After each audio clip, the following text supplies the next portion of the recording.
Hello, world. How are we doing? It is Freeformers Unplugged with me, Toby Keng, and we took a break last week inadvertently because I was in Green Bay, Wisconsin, rocking the Disrupt shirt, running with my good friends Callie and Mary.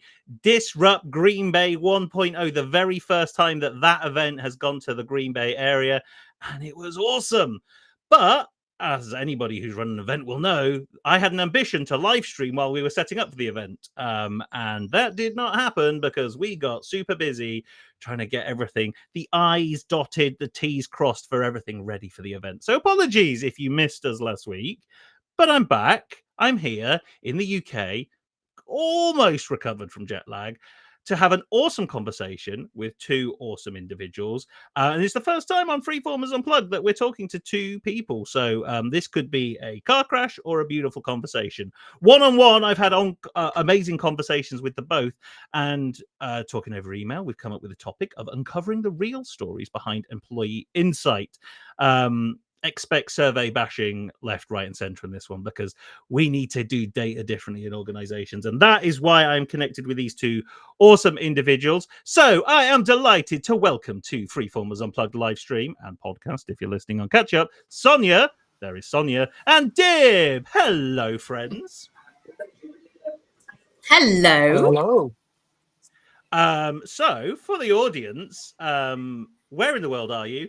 Who are you? And what do you do? And I'm going to throw over to Sonia first because you're in the middle. I am. I'm also in France. I live in France. 48 animals and one husband. Probably means 49 animals live in this house. So hopefully they're all going to be quiet. And I'm the founder of the Situational Coach, which is a AI adaptive learning platform for management skills. Awesome. I mean, lots of stuff to dig in around data on that for sure. And having seen the pre-release version as well, there's some cool stuff. And Dib, where are you? Who are you? And what do you do? Yeah, thank you for having me. My name is Dib, and I'm actually not in any exotic place like Sonia, but I'm in the middle of London today. And yes, I'm the co-founder and CEO of a company called Wellence. We are giving superpowers to managers to lead their team with insight. I'm sure we'll talk about it a lot today, so we'll get into it.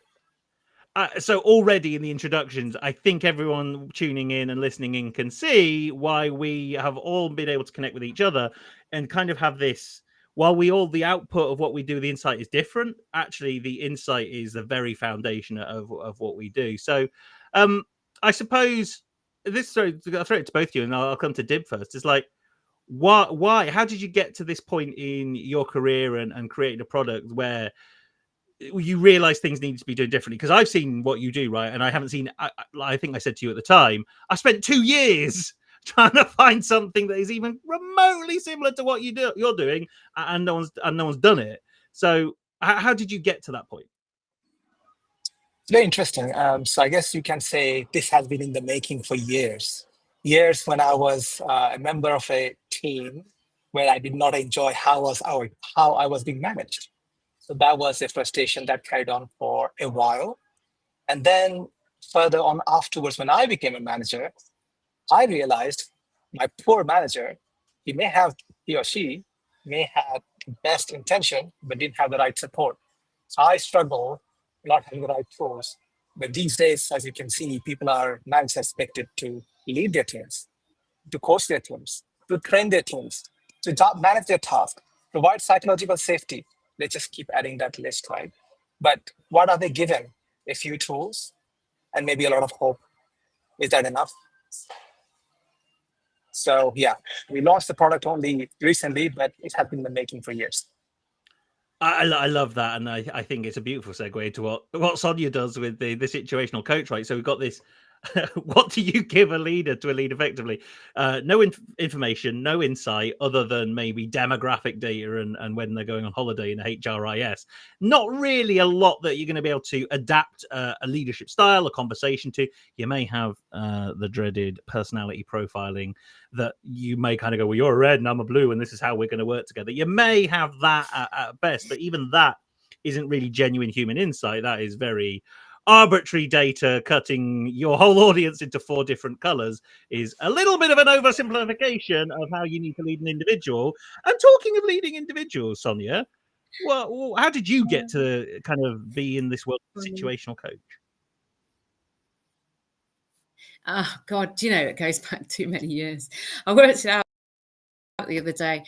I had this huge kind of revelation in my career that everything comes down to training and communication at the end of the day when you're leading people, which was actually when I was about 19, which was 35 years ago, is I had my first spark of, oh my God, you have to do that. Anyway, fast forward to about 7 years ago. I wanted to find out why line managers really struggle to learn. So I did a little bit of work with them and found out why, because really they can't take a concept and put it into their reality. So let's develop them in their reality. Let's give them what they need, what they really need to help them to do a really good job and to work on those employee experiences. Because if we get great experiences, then we start to get great insights, i.e. we get good data coming out, i.e. absence, turnover, engagement, productivity, all those things that companies want to measure, don't always measure well, but actually the line managers are fundamental to achieving it. So let's help them, but let's help them patients. And not only that, we also coach them as well. We do live online coaching with the cohort. So we are a real mix of tech stroke human, because we think we're still in that era where we need both. And this is why I think we've got this awesome trio of people. I'm including myself. I'm going to say that I'm awesome as well. You both are very awesome. It's incredible to be in your orbit. Clearly, but you are awesome. Oh, I was fishing for that, really. But the thing that strikes me in both of what you're saying is that there is this: leaders have conversations with people all the time, whether they're the right ones or the wrong ones. They are the ones that really do a lot of the dictating of how good or bad an employee experience is. And one of the reasons why someone might leave an organization probably is because of the leader, good or bad, right? So the thing that I reflect on, and what you're both saying, first and foremost, is any leadership programs that I have seen, been part of delivering, designing, and all that kind of stuff. To your point, Sonia, deliver all these kind of frameworks and arbitrary bits of information that you kind of go, well, there you go. There's all the stuff you need. Hopefully, when the right situation comes, you'll be able to use that information, remember it, and be able to execute without any thinking about, well, A, do they retain that thing so that when they in that right moment do they have it, but also B, most of those programs won't have looked at how you actually apply it in the conversation anyway. It's like, well, what am I looking at the moment? I had a conversation with someone the other day about the Eisenhower matrix, for example, and it's like, you can train someone on the Eisenhower matrix and how to manage your time, but unless you're going to use it in anger, really understand how your tasks, what you're actually going to be doing, matter, then it's going to be really difficult. And then the second point is that leaders have these conversations all the time. There's a huge amount of data going there. And obviously the proliferation of AI helps you capture that data and uncover insight from those conversations more than ever. And even in a remote or hybrid world, right?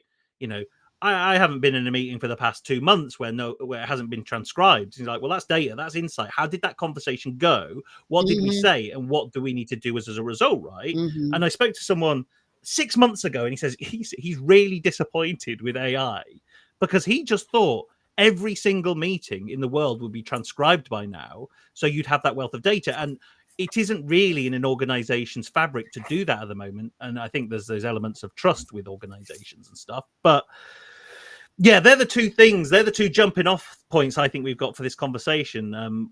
I'll throw it over to either of you. Whoever speaks first gets the conch. I just think we're in I'm looking at Sonia. We're at a real turning point. Yeah, we're at a turning point in so many different ways for organizations. You've got this dynamic of going back to what you're saying, Toby. We actually need to do things simpler, but actually use the data that comes out of it better. So let's stop trying to be really clever and give them frameworks that are quite, let's say intellectual based frameworks. But actually people need to understand how to do their roles really well, really, simply, but better. But then let's take that insight to actually enable us to use AI to be smarter. And I personally think more organizations are going to go closed AI.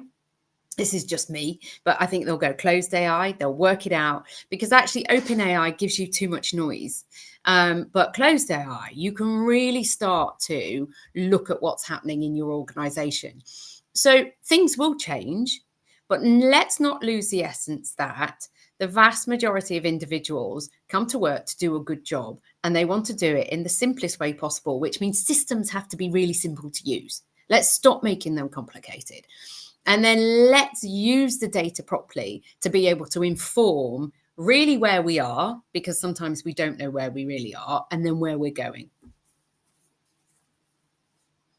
I love all the points you made. And you talked about color. Employees have this color. Everybody has their own color.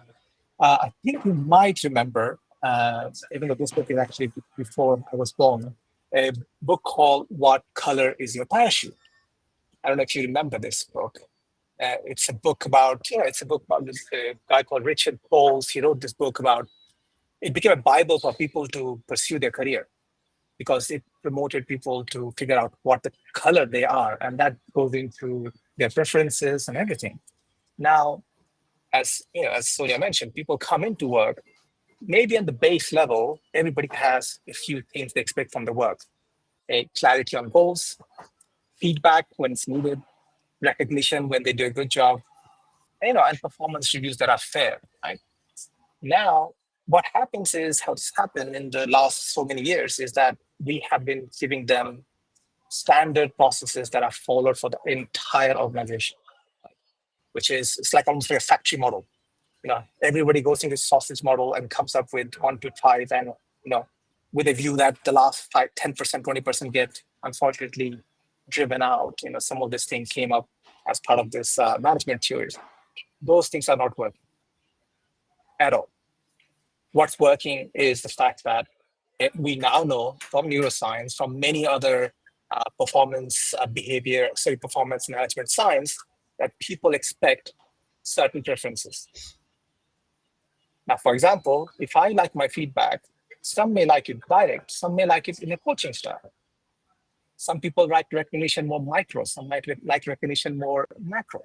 Now, if you think about all the various preferences, that's what makes an experience of someone really, really joyful at work. But unfortunately, most of the processes and tools are very cookie cutter. Now, AI brings this complete shift in the sense that now you can take everybody's preferences. So you may still have a leader who might say, we need to be more, say, innovative. Okay.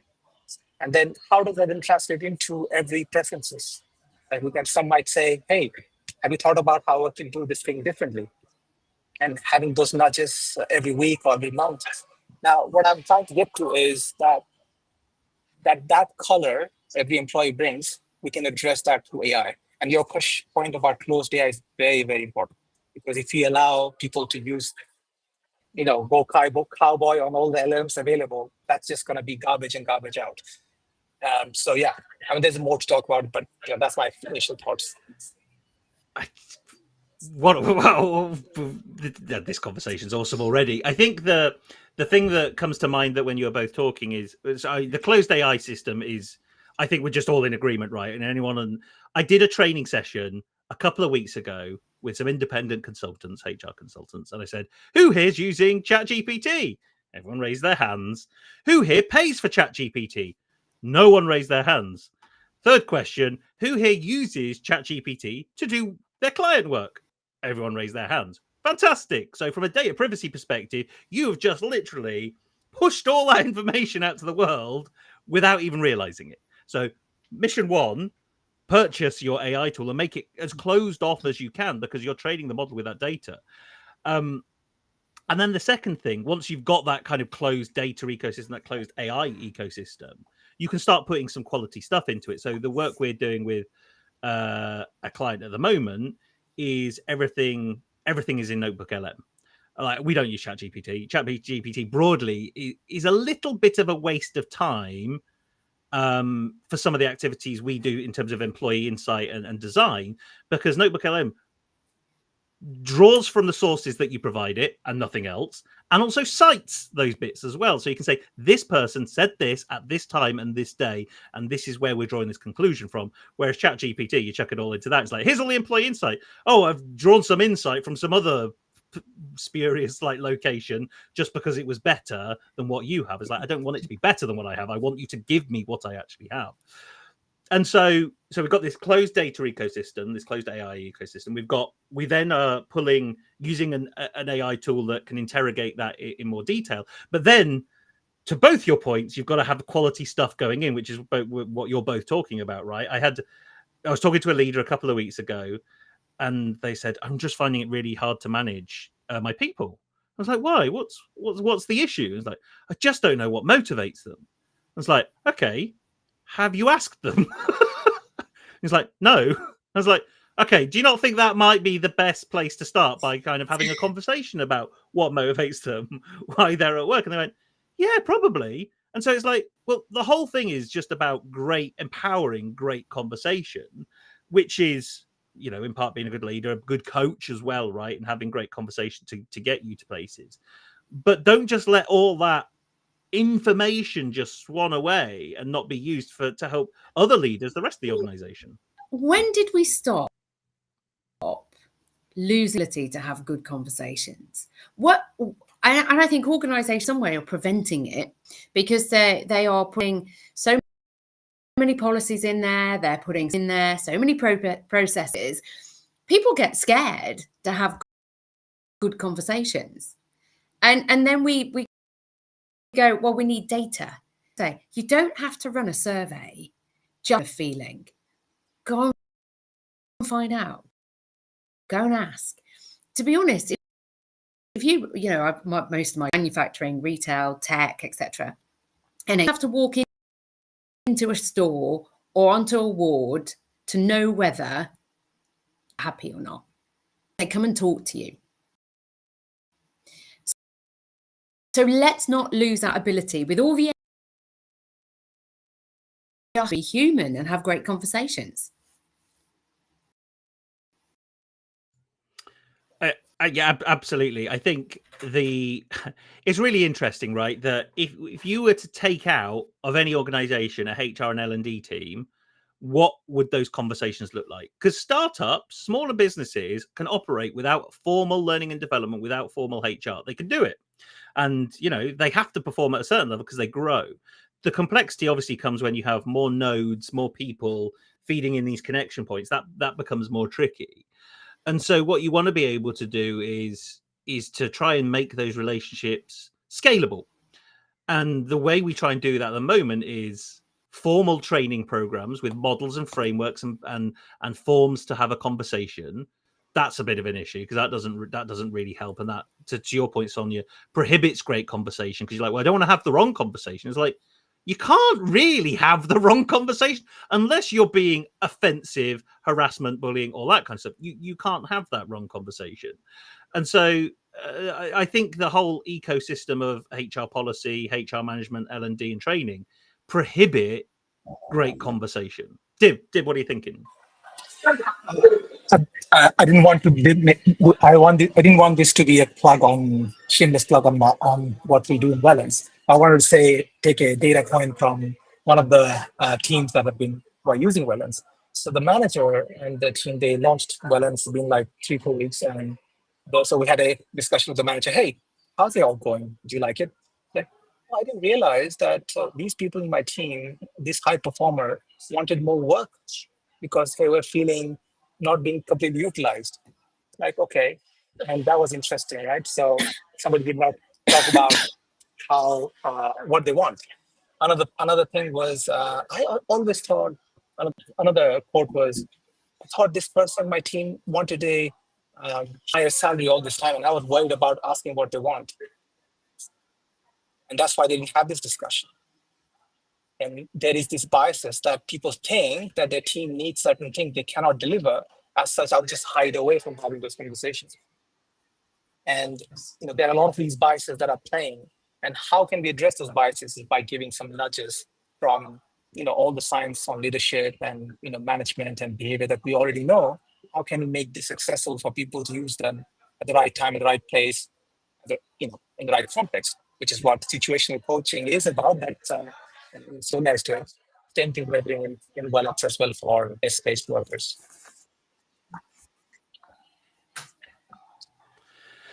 Well, it's a really interesting. So there's a couple of moments in my career that have kind of highlighted that organizations want to prescribe this, right? So I remember, and I was on stage a couple of weeks ago at the Human Centered Leadership Conference. Big shout out to Cole Mahay, who organized, and Verity Goff, who organized that event. Really great event. But I was on stage talking about the one organization I used to work for. What I was asked for as part of my personal development conversations, which give me the ick anyway, just saying that, was, what's your dream? What do you want? What's your dream? And at the time, and still is, I want to be able to pay off my mortgage. I want to be able to live mortgage free. That will give me more flexibility in the job I choose and how I live my life and do my work. And then I'd probably actually just build tree houses. I just completed a treehouse for my kids. I really enjoyed the process. I didn't have to talk to people, and I really enjoyed it. So it's like I would happily just go around in people's gardens, chop wood, stick it to trees, and and make tree houses. So with those two bits of information, I gave my leaders on a plate. This is what's going to motivate me. If you can push me and my career towards this end state, then that's where I'm going to get to. Lo and behold, that conversation has never came up in my 2 years in that organization. That conversation was never revisited with how I perform. When Liz Truss came in and mortgage rates went up, and I said I kind of need a pay rise to be able to cover my mortgage payments, so like, you don't need more money. Was how I was met. And I was like, well, hang on a minute. Like, why? On one hand, you're saying what are my dreams, what are my aspirations? On the other hand, you're not, allow me to live the same life I was living when I joined your organization, right? And they put their rates up.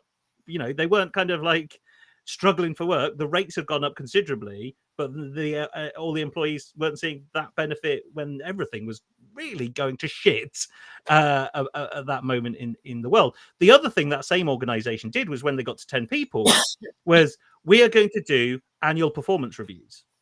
I was like, you are 10 people. Why do you need to do annual performance reviews? Are you not talking to your people frequently and often enough that you know how they're performing almost on a day-to-day, if not week-to-week basis? Why do you need to formalize it? It's like, well, that's how we did it when we were in a big consultancy firm. I was like, okay, so these smaller organizations learn to do it quite naturally. And then when they grow, they go, we'll just do it the same way the big companies did. Well, I was at you have the other... Sorry, please go ahead. Go on, Dib. No, go on. Fire away. I was at a barbecue last weekend. I don't eat meat, but I was there at the barbecue. And interestingly, so there was this senior managing director of a big bank, and I was talking about what we're doing. He was very excited and interested. And the topic, when we switched to performance reviews, his face just went pale. He's like, that's one thing I hated from the core of my heart. I hate performance reviews. I don't like the fact that I have to think through what people have done. And during that whole time, everybody's chasing me. Remember what I did for you, what I've done that for you 6 months ago, 3 months ago. There's so much memory and so much, reliance on ad hoc to run performance reviews. How can I expect them to be fair?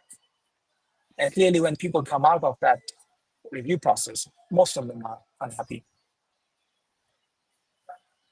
So yeah, so we have, again, I don't want to say AI, but generally technology is a good way to capture these things and then present it in a nice possible way. But it doesn't stop you guys having those conversations. Technology is only capturing. We still need to go and have those conversations.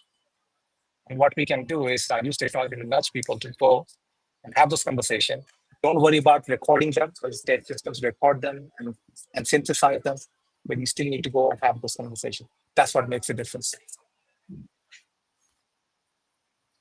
It does, and you miss so much not having the conversation. So many years ago, I used to be in manufacturing and go around walking around and everything else, chatting to people. And I was chatting to this lady, and she was a forklift truck driver. And so I was having a chat with her, and then I found out she actually played Queen's Bowls for England. And you go, you've got so many skills.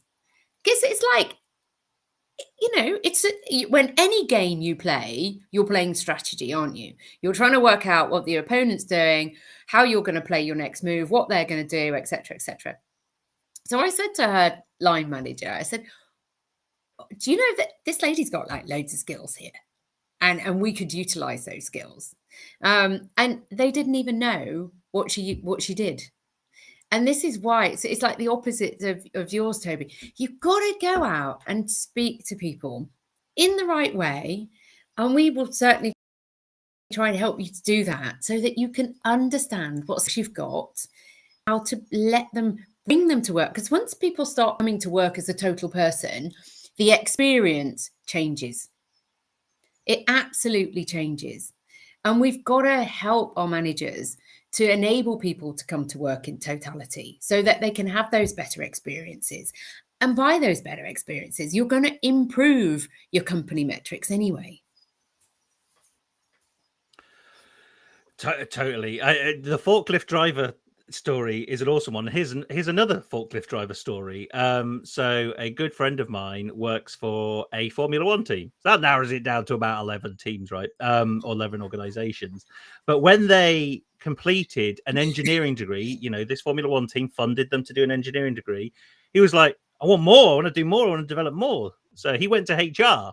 And they said, cool, here's the stuff we can offer you. And forklift driving training was one of them. And you're like, hang on, this chap is doing, high level engineering automation for your organization. You say, actually, the next step in your career is a forklift driver. Now, no disrespect to forklift drivers whatsoever, because I have tried to drive one and it is bloody difficult.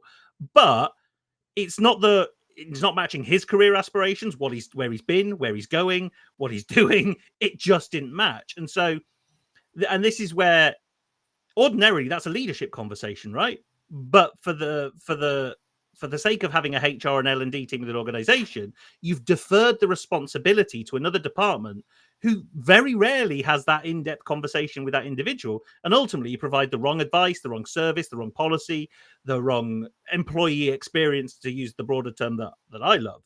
And so I think where we're getting to here is that we're in agreement that conversation is important. The insight you can garner from those is really important, but the system and environment which we expect leaders to operate in is completely wacky.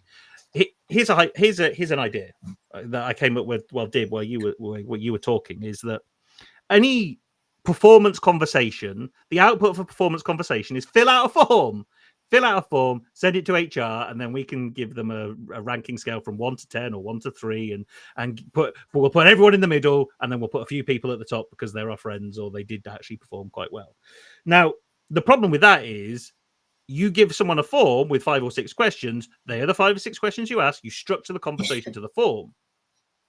What I did with a leadership team a couple of weeks ago was like, you're going to do performance reviews, but I just want you to have a 1-hour conversation with your team. I don't want you to think about the form. I don't want you to think about the questions you think you should ask or you should ask. Just ask this person about how their last 6 months has gone and what they want to do. Have a real human be in the moment. Transcribe it, but be in the moment, have that conversation. And then we took that transcript and we took the form and we just mashed those 2 things together. It's like, okay, based on what the people said, do we have the information we need to fill out this form? Can we do a good review? What's missing? What isn't? And then you need a follow-up conversation. That is also fine. The fact that we're expecting people to go, right, we've got 1 hour, I've got a team of 20, therefore I've got 20 hours to do my end of year performance reviews, and that'll be it. It's like, you could also have another conversation afterwards. No one's saying you can't, but the whole ecosystem is a bit wacky. And I think performance review discussions are becoming so formalized because, these discussions needs to happen more often. And maybe in the past, people felt that having those conversations needs to be formally recorded somewhere. And there's only one formal process that requires you to do it only once a year. I think now with all the tools we have, there's no need to have this conversation once a year. And, there's a challenge with having this once a year. You need to build and flex the muscle.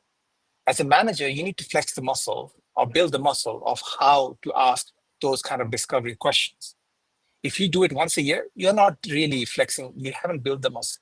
You may not do it the best way if you do it once a year. Similarly, for the employees, they have to build the muscle on figuring out, being more self-aware. What do they need to perform better? Right? Nobody's going to do it. They have to walk up and say it. And at the moment, we see that people are not doing that well. So now, if you do it all once a year, you can imagine people haven't, the manager side, they haven't prepared, the team member side, they haven't prepared. You cannot have the best discussion. And if you are not using this moment for driving insights.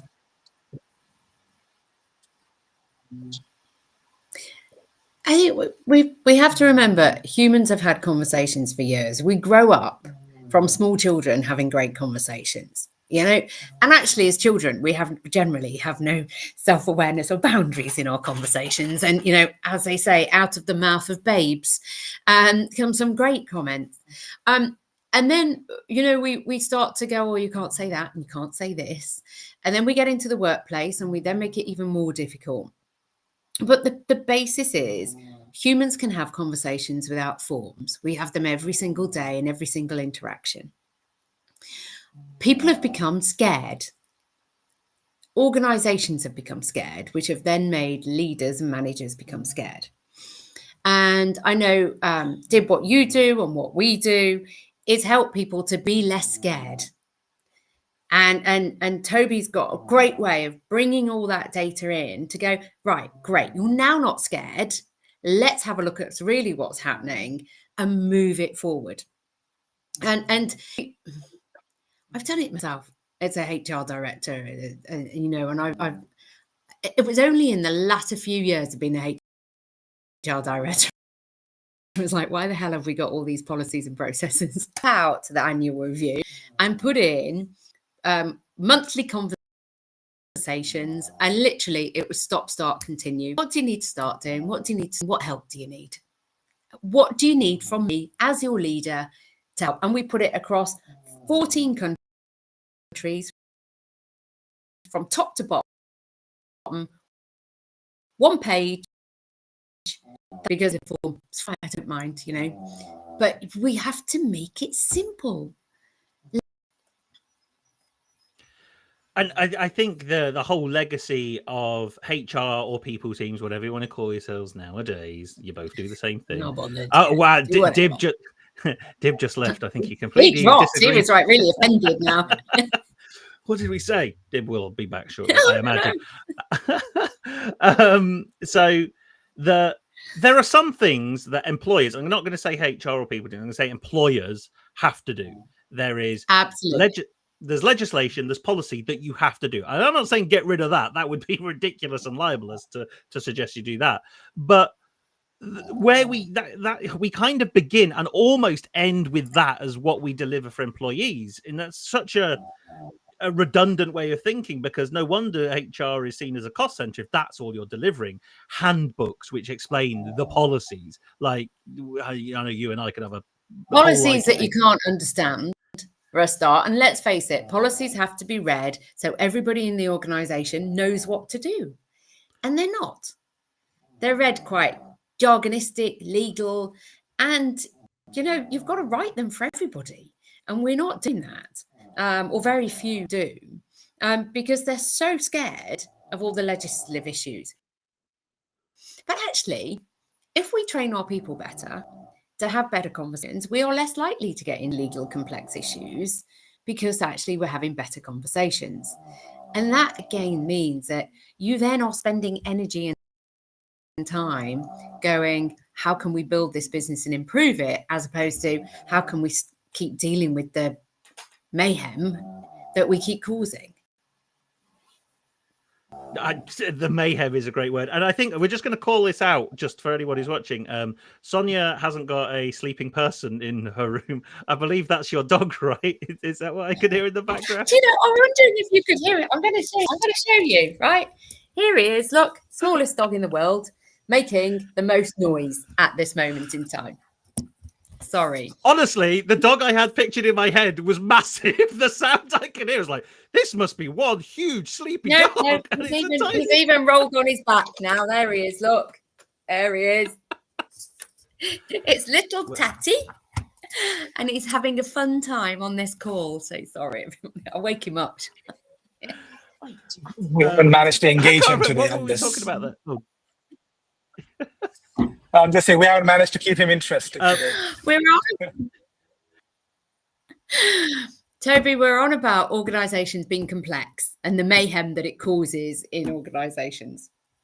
Well, and I think that's it, right? You try and manage an organization and an employee experience as one thing. And the thing that is driving me absolutely crazy at the moment is like, oh, people as a product. It's like, no, that is almost doubling down on the very issue that we've got. Is the fact that employee experiences is one singular product that you can deliver. It's not. It's a service. Just Google the difference between product and service, and you'll realize employment is a service, not a product. Point one. So therefore, if you did treat employment as a product, which HR and people teams do, you try and give everyone the same experience through the same policies, the same things. Like, well, that doesn't make sense. That is directly opposite to equity within your organization as well. Absolutely. So whatever your DEI team is doing, if they're still there, you're completely counter to that. HR is, I think we had a live stream a couple of weeks ago. HR is DEI's worst enemy because it is absolutely like forcing this kind of oppressive system that disables that from happening. So when you treat employment as a service, you go, well, how do we enable, what do we deliver to you as a service to make you better? And it's when you try organizational design. It's not about organizational design. It's about team design. You need to empower these smaller groups of people to have more autonomy to manage themselves as a community would, and let them do that and bring back to HR or your people team, this is the way we should be managing and operating, not the other way around. It's hypocritical for HR to turn around and go, the best one I had the other day, there was an L&D thought leader going, how do we make sure L&D positions itself at the forefront of a skills-based organization? And I called bullshit on it because it is absolutely not L&D's position or HR's position to define how skills-based organized teams work, because it's like, you've not even done it yourself. How are you the right people to force this on people when A, you haven't done it yourself, and B, you've got no expertise in it anyway. Anyway, I'm going to get off my soapbox because I've a little bit of a rant there. But you do have the other side of that, though. You do have organisations abdicating it to HR. It's not all about that. Organisations go, we don't want to really do this. We know we've got to do it. We're going to give the donkey to HR. Nothing wrong with donkeys, obviously, but you know what I mean? It's just given to them because they're the only people that they think will do it. And it's not fair. It's not fair in anybody because most of them aren't skilled. Most of them don't have knowledge and understanding of the business. So it's a lose-lose, and that's just about pure abdication of it by that point. And also not to mention how risky it is, because we are going through a very big, massive transformation of skills and work and job roles because of the big elephant in the room, which let's not even say the name. And, if we have a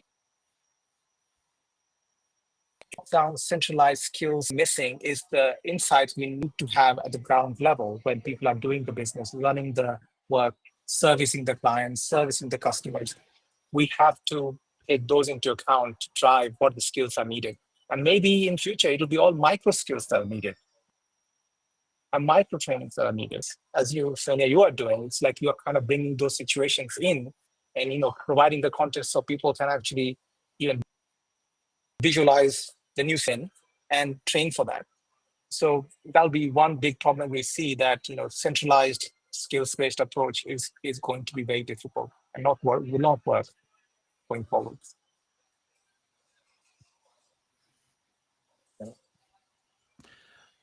So that was it. No. I was gonna. Sonia, did you have anything to add?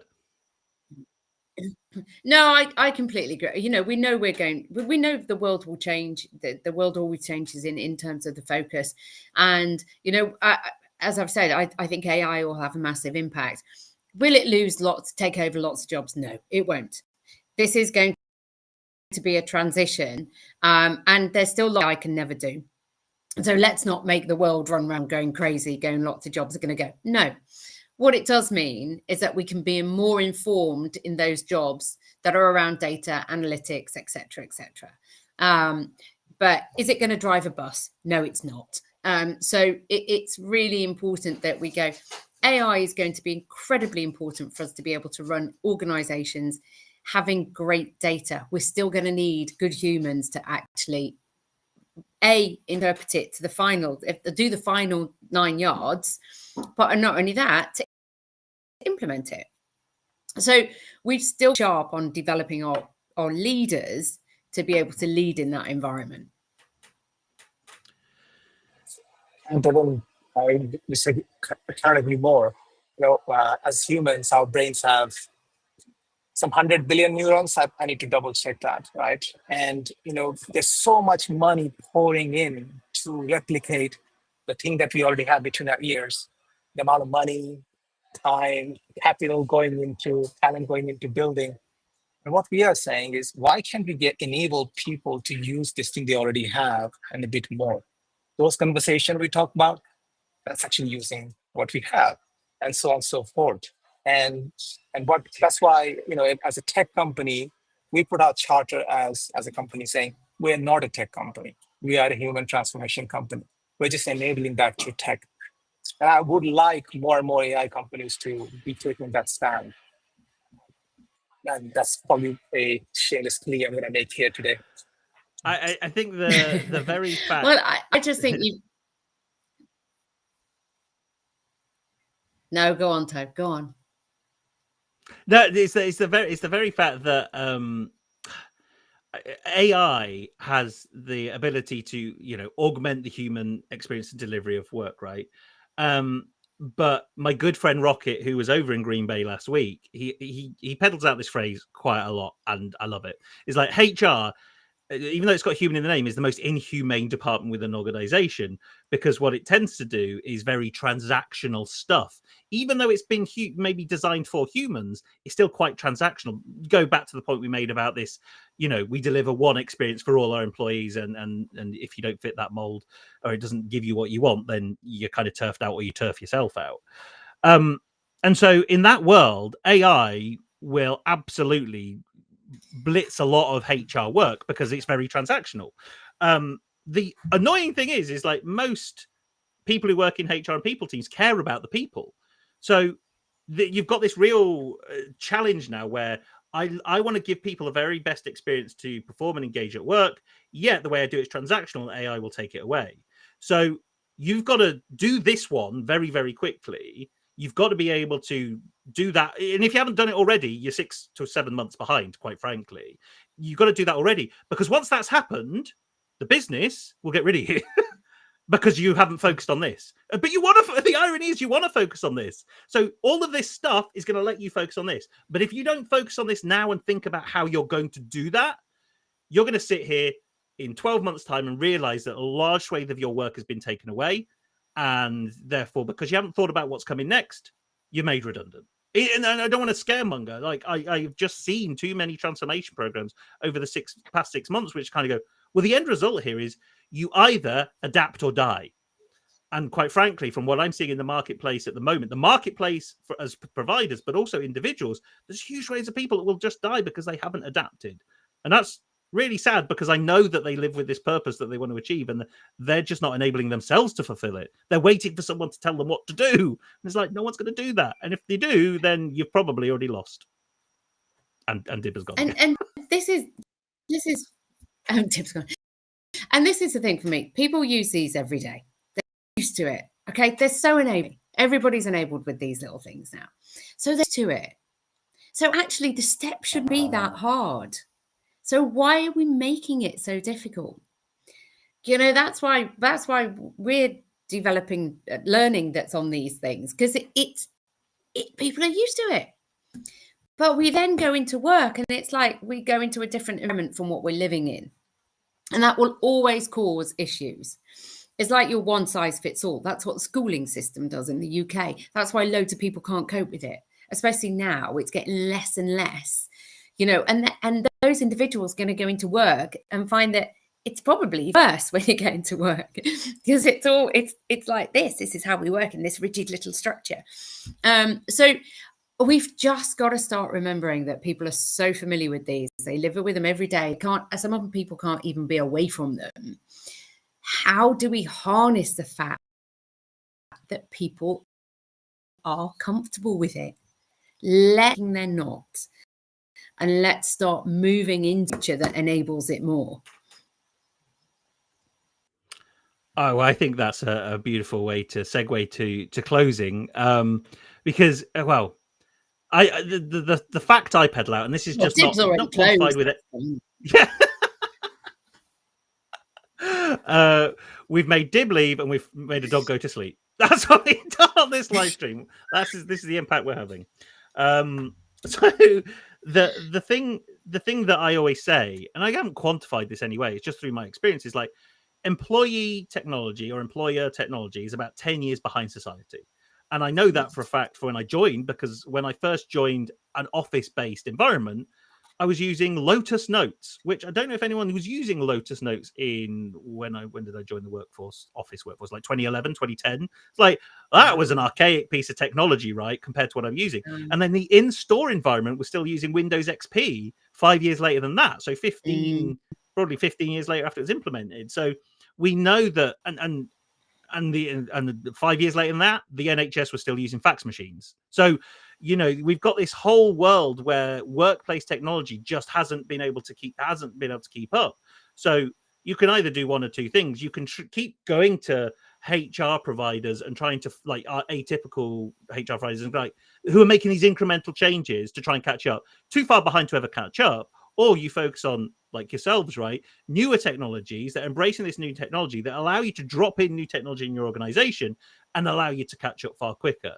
Surveys, just iterating the delivery and gathering of data through surveys is not pushing us forward enough. It is making these micro steps on something that already exists. But when we look at capturing customer data, we do surveys, but we don't do them the same way we do them organizations. When we do video content outside the world, it's TikTok and Instagram Reels. No organization, and if they are, please let me know, but are doing developing content and communities in the same way that those platforms are inside the world of work. So you can know that to what you're saying there, Sonia, is that we have to embrace the way technology is working outside the world of work. Because if we just put our fingers in our ears and go, la, la, la, la, doesn't matter, I've got a HRIS, I've got a pulse survey platform, and I've got a social networking feature in my LMS, doesn't matter, because none of it is even coherently linked to what's happening outside the world of work. You know, no one, I just see too much of it. And that is a rant for another day. But I'll come to you, Dib, first. Just your closing thoughts, and then Sonia, we'll go to you after Dib, and then we'll get out of here. Oh, yeah, I do apologize. I had a few connection issues, so you might have seen me drop. And I think the last I heard was the dichotomy or the conundrum that HR are having, where they have this thing where, you know, like, you said about transactional strategy, and they have been like taking a lot more transactional work. I meet senior HR, HR people every week, like probably tens of them every week. And as you said, they really are driven to do the work, but they haven't had the mandate to like push forward and take a strategic position on how to grow the workforce. And I believe that today, with this age of AI, it's actually an opportunity for HR to embrace this and take up the strategic level, because they have the passion, they have the energy, and they have the knowledge. And now they have the tools to go to the CXO, the CEO, the CTO, the CRO. It's like, look, I can develop your workforce. I know what I need to do, and I have the tools to do it. Let me partner with you. Let me bring you to the next age, which is the world that we are getting into with AI. And I think right now there'll be always laggards, and there will be always people who are going to embrace it. And we will see how that unfolds.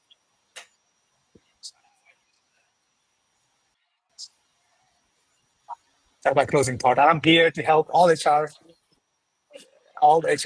people. So remember me here, Dib, Wellence.